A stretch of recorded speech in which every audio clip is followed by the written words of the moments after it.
안녕하세요. 이런 생각입니다. 오늘 해볼 생각은 왜 여자들이 남자들보다 이 출산을 하지 못하는 것에 대해서 고통을 많이 느끼는 것에 대해서 이야기를 해볼 건데요. 오해가 있을 수 있을 것 같아서 먼저 말씀드리면은 당연히 아이를 갖지 못한다고 하면은 이 대다수의 사람들은 다 고통을 받게 돼 있습니다. 남자를 포함해서요. 왜냐면은 우리라는 존재 자체가 우리의 부모님들이 이런 번식 활동을 해가지고 태어난 사람들이잖아요. 그러면은 우리 존재 자체가 번식의 결과물인데 어떻게 우리가 번식을 하지 않아도 괜찮겠습니까? 당연히 남자랑 여자 둘 다 출산을 하지 못한, 남자는 출산을 하지는 않지만 아이를 가지지 못한 고통을 느낍니다. 이거는 명확히 하고요. 근데 이제 잘 보면은 이 남자들 같은 경우에는 그 자이든 타이든 아이를 갖지 못했다고 했을 때 그다지 그 아이를 대체할 만한 그런 정신병적인 그런 모습이 안 보이거든요. 근데 여자 같은 경우에는 대표적으로 그 히스테리를 많이 부리죠.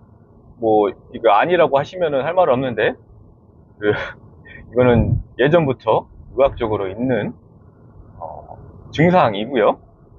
그리고 가장 두드러지게 나타나는 게 뭐냐면은 이 여자 같은 경우에는 특히 혼자 사는 여자, 그러니까 가임기임에도 불구하고 혼자 사는 여자, 혹은 가임기가 지나서 아이를 이제 갖지 못하는 여자 같은 경우에 대다수가 애완동물을 키웁니다.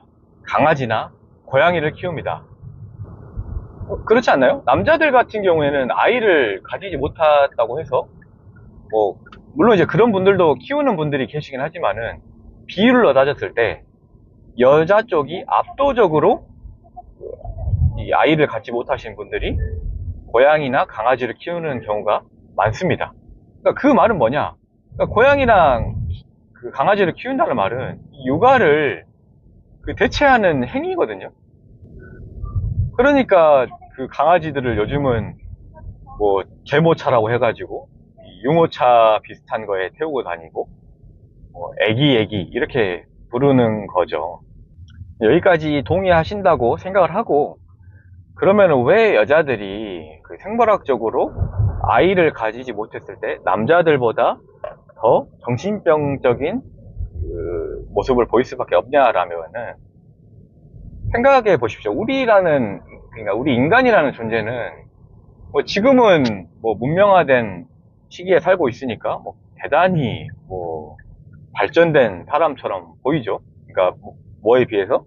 과거 고대 사람들에 비해서 뭐 다른 사람이라고 느끼면서 살아가지만은 사실 우리의 신체 조건은 그 고대인들이랑 사실 그렇게 다를 게 없습니다. 그 사람들이랑 다른 거는 뭐냐? 그냥 우리를 둘러싸고 있는 환경이 바뀐 거죠.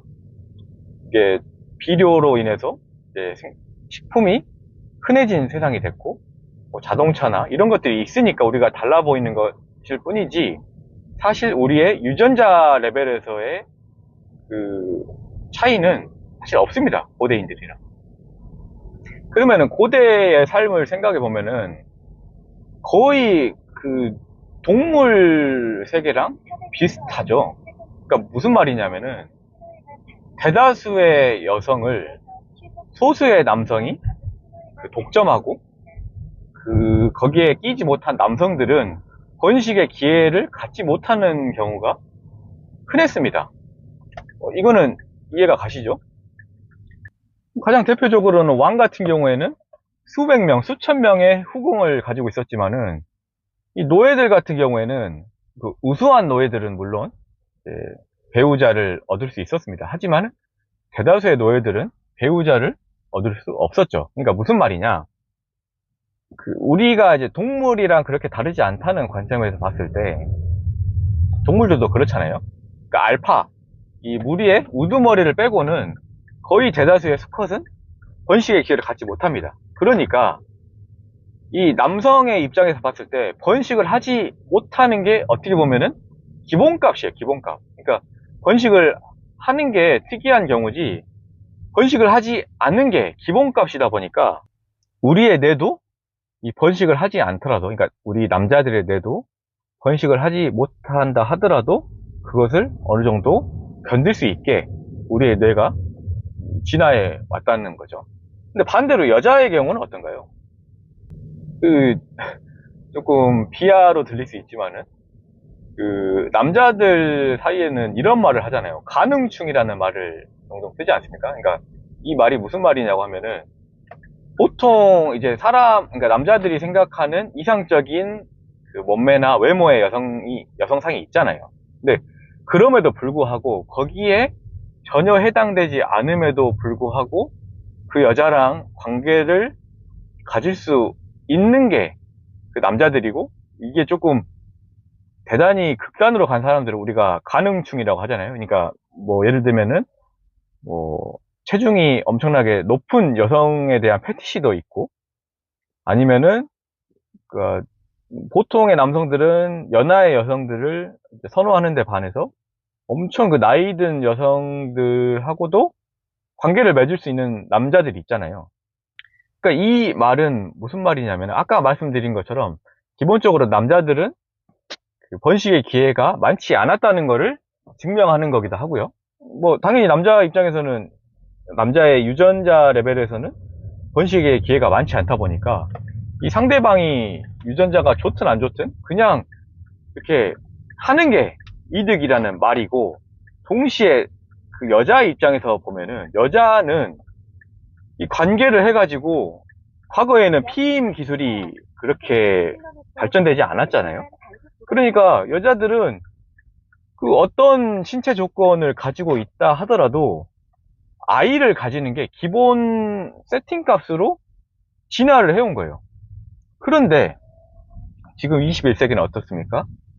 여러 가지 피임 기술이 발전했을 뿐만 아니라 여자들의 사회적 지위가 올라감으로 인해서, 원래 여자라는 동물은, 아까 다시 반복하지만은 이 아이를 가지고 이 상대방을, 그러니까 그 용어가 조금 자극적이긴 하지만 짝짓기 상대가 있는 게 기본값이기 때문에 그 자기가 생각했을 때 좋은 유전자를 남기려고 하는 경향이 강하잖아요. 그런데 여자의 사회적 지위가 올라가다 보니까 당연히 이 여자가 그 찾는 남성의 그 레벨은 올라갈 수밖에 없게 되고, 당연히 그것보다 아래에 있는 남자들의 비율이 점점 많아지게 됨으로 인해서 그냥 아이를 갖지 않게 돼버리는 여자들이 많아지게 된 거죠. 그러니까 결론적으로 우리의 육체는 고대인들의 그것과 그렇게 다르지 않음에도 불구하고, 남성의 경우에는 아이를 갖지 않는 게 그 고대부터 기본값이었다고 하면은, 여자의 경우에는 고대부터 아이를 갖는 게 기본값이었기 때문에 이 아이를 갖지 못하게 됨으로써 이 육체, 그러니까 더 정확하게는 우리의 뇌가 그걸 받아들이지 못하는 거죠. 왜냐면은 당연히 여자는 아이를 가질 수 있는 조건에 놓여 있었는데, 그렇지 않게 되니까 당연히 그거를 받아들이지 못하게 되고, 이 현실과 자기 이 생각의 차이로 인해서 이 정신병적인 증상이 발현을 하는 겁니다. 네, 여기까지 제 생각이었고요. 오늘도 시청해 주셔서 감사합니다.